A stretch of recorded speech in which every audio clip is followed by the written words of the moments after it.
Olá, querido amigo, querida amiga, nos encontramos mais uma vez. Obrigado por sua companhia diária. Nós estamos prontos para estudar a palavra do Senhor, a fim de descobrir a sua vontade para nós nesse dia. E agradeço você por estar aí comigo, tá bom? Vamos ao estudo de hoje, a queda e o dilúvio. A lição aqui traz a questão da lei da gravidade, que Isaac Newton descobriu. Ela sempre existiu, mas Isaac Newton foi quem a sistematizou ou teorizou sobre ela, escreveu sobre ela e a demonstrou para a comunidade científica daquela época. E o que é a lei da gravidade? A lei da gravidade nada mais é o poder que a Terra exerce de atração sobre os objetos mais pesados do que o ar. Por exemplo, essa caneta, se eu soltar, ela vai ser atraída pela Terra. Todo objeto sofre essa atração. Isaac Newton diz a história que conseguiu desenvolveu um método de comprovação dessa lei, quando ele estava debaixo de uma macieira e uma maçã desprende do galho, pum, e cai na sua cabeça. Ali ele teve um insight, é assim que eu irei demonstrar para a comunidade científica esse poder de atração que a Terra exerce sobre o objeto. A comunidade científica de então pensava que as leis que regem a Terra eram diferentes das leis que regiam o universo, por exemplo. Mas hoje se descobriu e se sabe que é um erro pensar assim. Isaac Newton disse que é um erro pensar assim. Existe poder de atração nos objetos. Por exemplo, a Lua ela gira em torno da Terra. Por que então se o poder de atração da Terra não atrai a Lua de maneira que ela se choca com a Terra? Por que isso não acontece? Porque o Sol, que é um corpo celeste ainda maior, exerce também uma força gravitacional sobre os astros, de maneira que a Lua é atraída para o Sol. Mas por que a Lua não vai em direção ao Sol e se afasta da Terra? Justamente por causa da força gravitacional da Terra que atrai a Lua para si. Então as duas forças ficam ali, uma puxando para o Sol e outra puxando para a Terra, então elas se compensam de maneira que a Lua fica ali girando em torno da órbita terrestre. Esse é um princípio da lei natural, mas pode ser aplicada para a lei espiritual.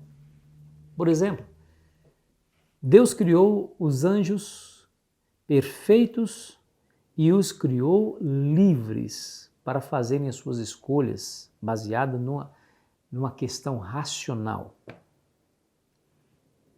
Essa mesma lei foi criada aqui, esse mesmo princípio nós vemos aqui.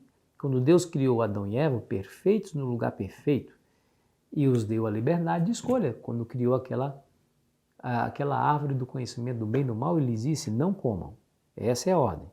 Ou seja, aquela árvore seria o teste, para ver se eles seriam leais ao seu Criador. Mas, infelizmente, num lugar perfeito, sendo perfeito, criado por um Deus perfeito, eles escolheram o mal e desobedeceram à voz do seu Criador. Escute as palavras de Gênesis 3, versículo 6. Vendo a mulher que a árvore era boa para se comer, agradável aos olhos, e a árvore desejável para dar entendimento, tomou-lhe do fruto e comeu. E deu também ao marido, e ele comeu. Aí nós percebemos essa liberdade que eles tiveram, justamente por conta de escolher um caminho diferente daquele designado pelo Criador. Eles escolheram seguir uma ordem diferente daquela que o Senhor queria que eles seguissem. E a consequência veio, várias consequências, né? O verso 8 diz assim, quando ouviram a voz do Senhor, Deus que andava no jardim, pela viração do dia, esconderam-se da presença do Senhor Deus. Esconder de Deus? Como assim? A relação amistosa entre eles e Deus era bem real.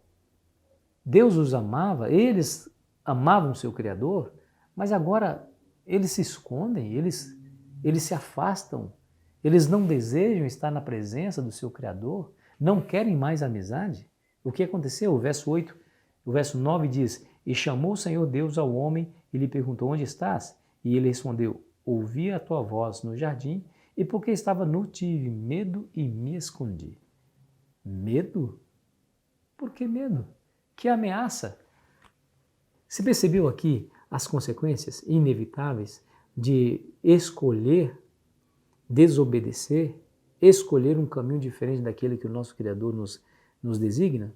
Olha, medo, abandono, afastar-se de Deus, inimizade contra Deus, desconfiança da bondade e do amor de Deus, porque tive medo, isso é desconfiança. E a Bíblia começa falando aí das maldições que foram colocadas sobre Adão e Eva, sobre a terra, sobre a serpente. E assim eles foram infelizmente afetados por conta dessa liberdade, quer dizer, por conta de errar nas suas escolhas usando o seu precioso dom, o dom da liberdade. Eles mergulharam sua descendência em uma maldição terrível do pecado, a morte entrou no planeta, eles morreram e, consequentemente, os seus descendentes foram morrendo.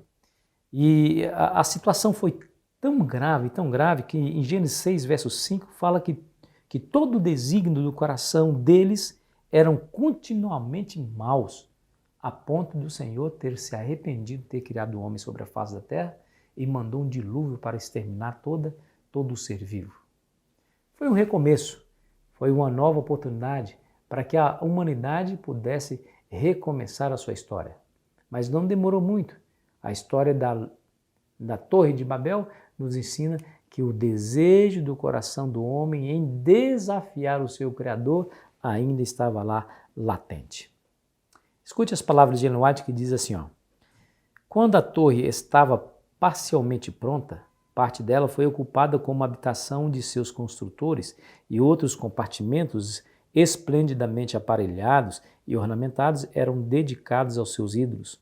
O povo se alegrava com seu êxito e louvava os deuses de prata e de ouro, colocando-se em oposição ao governador do céu e da terra. Você percebeu que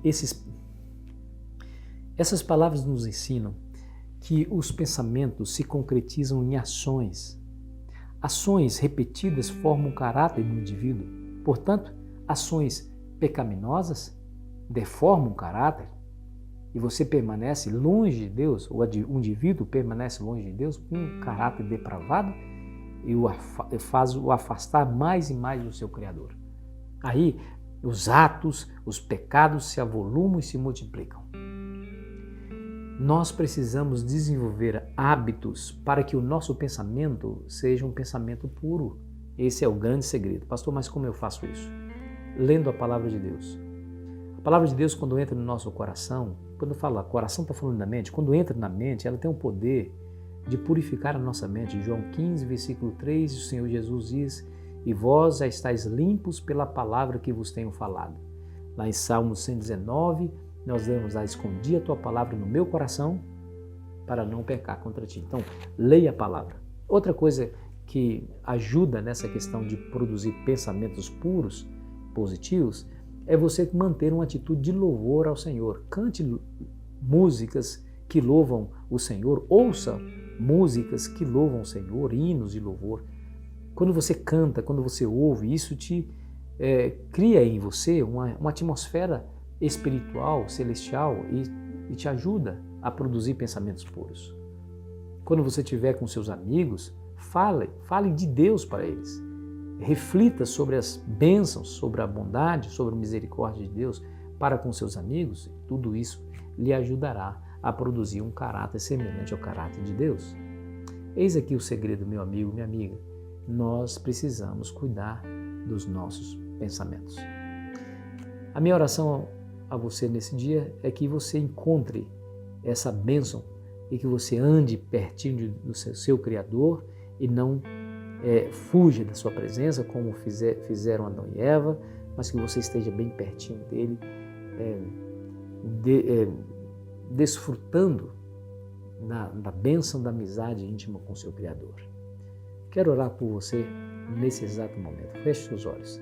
Pai querido que estás nos céus, te agradecemos pela revelação da Tua Palavra. Nos ajude, Senhor, a desenvolver hábitos que nos ajudem a nos aproximar do Senhor, está vivendo uma amizade íntima contigo. Em nome de Jesus. Amém. Querido amigo, querida amiga, foi muito bom estar com você. Eu espero você ansiosamente para continuarmos a nossa jornada espiritual. Aproveite bem o seu dia.